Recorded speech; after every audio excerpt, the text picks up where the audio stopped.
All right, so are you ready to, like, unlock some serious IELTS vocabulary secrets? Secrets? Yeah. Okay. Because, like, I know you've heard it all before, right? Read more, use flashcards. Right. But we're going deeper. Okay. Think of this deep dive as, like, vocabulary boot camp. I like that. Yeah, so we're going to show you how to, like, weaponize those basic strategies to just dominate the IELTS. Okay, cool. And our secret weapon today is this awesome article. Oh, nice. 5 Daily Habits to Build Vocabulary for IELTS Success. All right. And this thing is packed with advice. Awesome. No fluff. I like that. Just straight to the point. Love it. Okay, so let's break down habit number 1, active reading. Active reading. Now, the article mentions publications like The Guardian and National Geographic. Right. But, like, wouldn't any book or article expand your vocabulary? Well, yeah, reading in general is good. Right. But these publications are really good because they cover those common IELTS topics. So, health, environment, technology, those kinds of things. So it's like targeted training. Yeah. For your vocabulary. Totally. But it's not just reading, right? It's active reading. Yeah. I've always struggled with that. Oh, yeah. How do you actually make reading active? So it's all about engaging with the text, on like multiple levels, highlighting those new words. That's a good start. Right. But try and guess the meaning Oh. from the context before you like run to the dictionary. Okay. You know what I mean? Yeah. So think about the sentences around it, the tone, even the publication itself. So you're like a detective. Exactly. Piecing together the clues to figure out the word. Exactly. I like that. So, okay, you've cracked the case of the unknown word. Right. How do we log that into the memory bank? Don't just write the definition down. Okay. Create like a really rich vocabulary entry in your journal.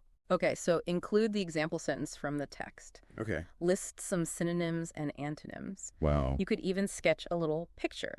Yeah. Just a little visual reminder. Okay. So, for example, Yeah. if you came across the word ubiquitous, Ubiquitous. in an article about smartphones, Okay. your entry could be, the definition found everywhere. Right. And then like an example sentence like, smartphones have become ubiquitous, transforming the way we communicate and access information. Oh, that's so much better. Right. Than just having the word and the definition. It really brings it to life. Yeah, it's in action. It's doing its thing. Exactly. So how does all this detective work in journaling translate to better IELTS scores? Well, active reading develops these key skills that are crucial for the IELTS. Okay. So first, it helps you get better at figuring out meaning from context. Oh, right. Which is so important for those tricky words in the reading section. Gotcha. Second, it just exposes you to more words, including synonyms and those like idiomatic expressions. Right. And those can boost your score in both writing and speaking. Okay, so on to habit number 2. Okay. Flashcards for review. Flashcards. Now, I've got to admit, flashcards feel kind of old-fashioned. Yeah. Like something from grade school. Yeah, I get that. Is there a way to make them actually effective? Absolutely. Okay. The key is to use them strategically.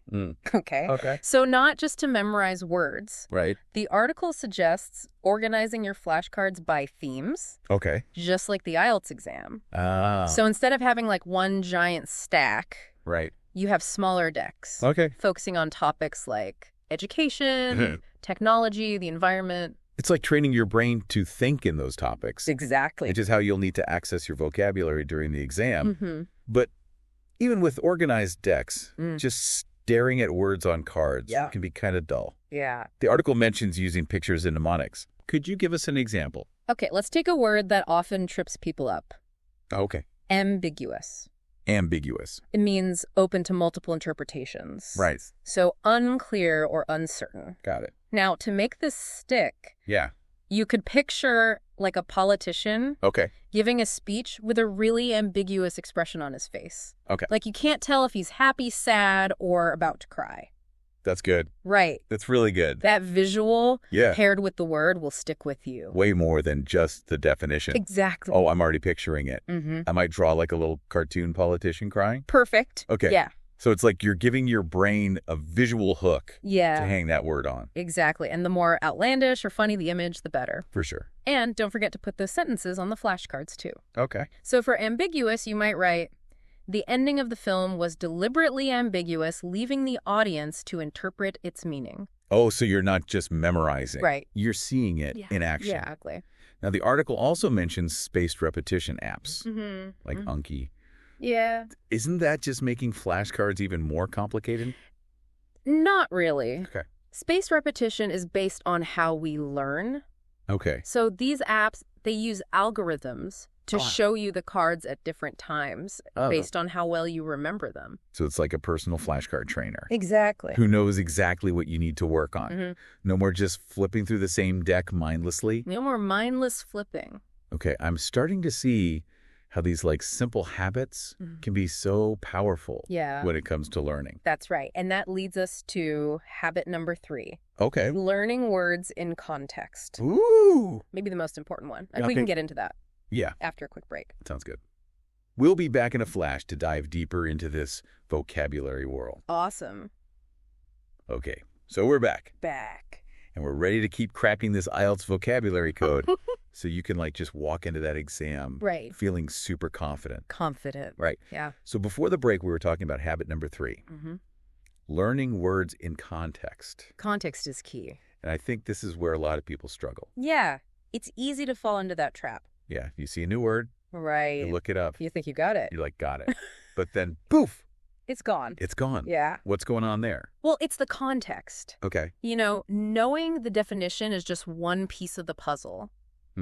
You need to see how it fits in to the bigger picture. Right. The sentence, the whole thing. The whole message. So it's not just about memorizing. No. It's about how the words actually work together. Exactly how they function. In the real world. But how do you learn them in context? So reading is part of it. Okay. But it's also about looking for those clues. Okay? Okay.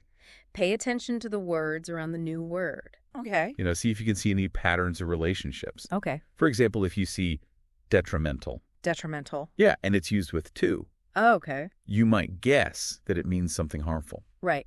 Or damaging. Oh, so you're like a word detective. Yeah, like a detective. Looking for clues. Finding those little hints. And the article mentions collocations as being really important for IELTS. Yeah, those are those natural word pairings. Oh, yeah. What are those exactly? So those are the phrases that native speakers use all the time without even thinking about it. Like what? Like make a difference. Okay. Take advantage of. Reach a conclusion. So individually, those words are pretty simple. Yeah. But together, they have like a whole new meaning. Yeah, they become like a unit of meaning. Oh, okay. Yeah. So it's not just about knowing the words, but knowing how to combine them. Right. To sound natural and fancy. More sophisticated. Yeah, exactly. Yeah. But how do you learn them? So memorizing lists can help, but the best way is to see them in action. Okay. You know, in authentic materials. Right. That's why the article recommends TED Talks podcasts essays. Oh, that makes sense. Yeah, you're just surrounded by real language. It's like learning by osmosis. Exactly. You just absorb it. But how do you focus? So as you're listening or reading, look out for those word combinations.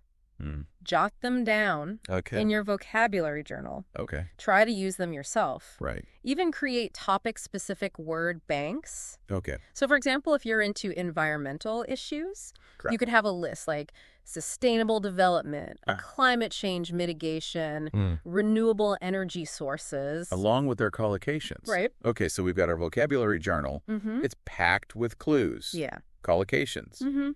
Maybe a few of those cartoon politicians. Exactly. Now it's time to actually use these words, right? Yeah, put them into practice. So habit number 4, daily writing and speaking practice. Daily practice. Are there specific types of practice that are like best for IELTS? Yes, definitely. Okay. You want to try and make it as close to the exam as possible. Right. So for writing, try those IELTS-style essay prompts. Okay. Focus on using your new words accurately and appropriately. Right. Don't be afraid to experiment with grammar and style. So it's not just about writing a perfect essay. No. It's about using it as a way to like test drive those new words. Yeah, exactly. And make them a part of you. Make them active in your vocabulary. Okay, and what about speaking? So for speaking, try recording yourself answering those IELTS speaking part 2 questions. Okay. Those are the ones where you describe something or tell a story. Right. Those are great for practicing fluency and vocabulary. Okay. And here's a tip. Okay. Pick a topic that matches one of your vocabulary themes. Ooh, that's good. So if you've been studying environmental vocabulary, you could practice describing your favorite park. Right. Or talking about sustainable living. Oh, so you're like weaving it all together. Exactly, bringing it all together. It's like a beautiful tapestry. Mm-hmm. I think so. Okay. But speaking practice can be a little scary. Yeah, it can be nerve-wracking. Even when you're just talking to your microphone? Mm-hmm. Any advice for that? So remember, mistakes are going to happen. Okay. And they're actually good. Okay. They help you learn. Right. So don't worry about being perfect. Right. Just get those words out there. Experiment with different ways to use them. And if you stumble, just pause, rephrase, maybe even laugh it off. The goal is to just feel comfortable and confident. Yeah. Fluency and confidence. Not perfection. Not perfection. Speaking of progress, let's talk about our last habit. Okay. Active listening. Active listening. I think a lot of people forget about listening. Yeah. When it comes to vocabulary. They underestimate it. Yeah, but I bet you think differently. I do active listening is so important. Okay. It's like a secret weapon. Really? Yeah. Okay. It's not just about hearing the sounds. It's about really engaging with the language. Paying attention to the pronunciation, the intonation, the rhythm. And the vocabulary. And, of course, the vocabulary. So it's like giving your ears a workout.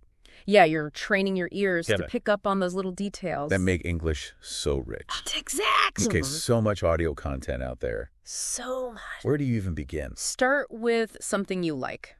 Okay. Whether it's a podcast, stand-up comedy, an audiobook. You know something that keeps you interested? Yeah, something you enjoy. That's a good tip. Yeah. Because learning shouldn't be a chore. No, it should be fun. But sometimes, even with fun content, it can be hard to keep up. It can be? Especially when people talk fast. Right. Or you don't understand every single word. Yeah.